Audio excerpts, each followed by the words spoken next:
to Ascot. And they've arrived at the 1200 set to go. Lights are flashing. Stand by for a start. Racing now, you watching me amongst the first to move deep out. Our buddy boy commenced quickly, so did the Geraldton Galloper. Going forward now, River Dance and Man Time is quickly whipping over from his wide gate. Ricky Tiki Tavi driving through and Danehill Matilda Park behind those. Nicotree sneaking up on the inside soon after the start, being closely followed then over on the outside as they settle down Lon Mac, and then came Golden Acres. Man Timers freewheel to the lead. Finance settled back in the field. Penalty Point, What You Want, followed by Vitalism, and last of all is Russian River. At the 600, Man Time broke open the field and he had kicked away. It's Man Time, he's scarping in front, led by three, our buddy boy, the Great Southerner. Then the Geraldton Galloper over on the outside, the top weight River Dance from Ricky Tiki Tavi, then Danehill Matilda, you watching me, Nicotree. But Man Time sets over for the judge with a commanding lead in the straight. The only city train runner leads the way at the 300. Man Time about three in front of River Dance. Nicotree trying to bullock into the clear. The gauge reading empty. Man Time stopping. Here comes Nicotree. River Dance. River Dance go to Man Time. Nicotree. River Dance. Nicotree hits the front. Nicotree beat River Dance. Flashing home late to grab third from last. Russian River. Golden Acres is there as well with What You Want. Penalty Point behind them with Danehill Matilda. Lon Mac in behind them next of all. Man Time stopped abruptly late in the race. Our buddy boy back there with him in company with Ricky Tiki Tavi. At the head of the others was Vitalism. Further back in the field then came You Watching Me, who's amongst the last of them home. Well, it's shaped as a race where anything could win, and a 20-1 chance has got home here. Number 4, Nicotree. Glenn Smith rides for Mark Bairstow and beats River Dance, and Russian River will get third. So it should be 4, 1 and 3, and we'll stand by for fourth. And there's a few there. Stand by for fourth to go. Was it Penalty Point? No, it wasn't penalty. Yeah, it might have been Penalty Point. All right, let's go to Gareth. Who are you with? Former Geelong superstar Mark Bairstow. What about that, mate? You've taken out the road to Ascot worth 100 grand. Yeah, sure. Jesus.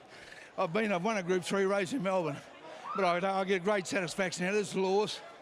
I bought him as a yearling, and I said all along I'll win this race. And I know everybody says that after those won, but I've been that confident all week with this horse. He's a good little horse. It means a lot to you, mate. Oh, just, you know, the time we've put into this horse and to get him back going as good as he's going now, he's flying. Yeah, tell us his story. Well, I bought him and went to Melbourne in a yearling sale, had no money. And I paid $50,000 for him. And I've trained, I think I've trained 4 or 5 out of his mother, out of the second dam. I trained Jugatrees, they're all related, Don Vitrees, they're all good little horses. And for Mr. Yaxley, I used to train private, I used to train for him in Melbourne. And it's just great to have him back firing, mate. Yeah. What were the issues? Oh, he's just a little horse. Have a look at the size of him, he's carried 58.5. And he's just brained them. You celebrate like only you can celebrate. You enjoy this moment, mate. Well, I've done 3 50-metre sprints from here to there. I'm not in my best shape, and I'll tell you something, I'm tonguing. Well done, mate. Good on you. Oh, there'll be a beer. There'll be a beer standing by. Nicotree coming back to scale, number 4. Has beaten River Dance and Russian River, and Golden Acres, number 14. Has got fourth. So it's 4, 1, 3 and 14. 4, 1, 3 and 14. We'll check on the condition of Pete Hall in a moment. He looked as though he was in a lot of pain, but he was sitting up after Count Carla came out, one of the roughies, and there'll be minimal deductions, if any. We're going to go to Wesy in a moment, who's going to catch up with Glenn Smith, who's still not back. Wesy, where is? Oh, here it comes. Here comes Nicotree now, taking the long road home. Wesy. He is at the moment, Greg. Yes, yes. But I suppose you can just savour the victory, can't you? Nicotree proving too good and blowing no doubt many out of the quaddie here at the big odds of around about $20. And we'll get Glenn Smith in just a moment once he weighs in. But the Bairstow's all smiles, as you could well expect. And we heard from Mark and what is behind Nicotrice and the breeding aspect of it and getting this gelding right for today. His form in 2 runs back from a spell, impeccable. He was against a tougher group today, but he's just done it in great style and enjoyed a good run from the draw. Barrier draw was the key. We'll be able to catch up with Glenn Smith at the moment. Glenn normally struggles with his weight, but he looks to be doing it fine at the moment, so I'm sure that we'll be able to get a word out of Glenn Smith once he weighs in under the watchful eye of Brad Lewis. But lovely ride handed in by Smithy, and Nicotrice proving too good here in the road to Ascot. Means a lot to the country-based trainers to win a race in town. It does. Let's see if we can have a word to Glenn Smith. Glenn, congratulations on the victory. Tell us about the run that you got from the good draw. Oh yeah, we drew beautiful in barrier 1, and yeah, we just wanted to have him a little bit closer from that good draw, and he travelled up beautiful, you know. So got a great run throughout, and you watching me was sort of gone halfway around the corner, so it was our option to peel out behind Ollie, and he was good enough to finish off. Mark was saying following the race that he was supremely confident going into this event. Yeah, well, I was happy with his run at York too.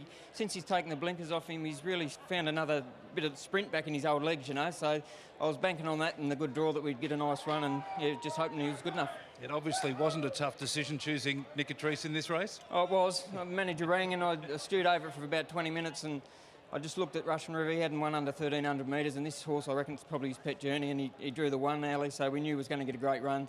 So yeah, luckily I picked right. And how's the weight at the moment? You seem to be in great spirits. Oh, the weight's still up there, but yeah, riding plenty of winners, so that's all we can do. Grab a drink. Well done. Congratulations on the win. Cheers, Wes. Glenn Smith, successful aboard Nicotrice in the road to Ascot. Yeah, and of course, Glenn was partnering Blackheart Bart for his early career when he was with Vaughan Sigley. He picks up the regional championship here on Nicotrice, and we'll stand by for correct weight. It won't be too far away. Still interim. Which brings us to the big one of the day. Race number 7, the Crown Perth Winterbottom Stakes over 1,200 metres. And our favourite will be State Solicitor. And an intriguing sprint coming up. The middle Group 1 of 3 weeks of great racing here in Perth. We had the Railway last week, won by Great Shot. And we've still got the Kingston Town to come next week. All right, Gareth has rushed down to the stabling area. We're going to go down to him right now and hear from Simon Miller, who saddles up a couple in the Winterbottom Stakes very soon. Here's Gareth.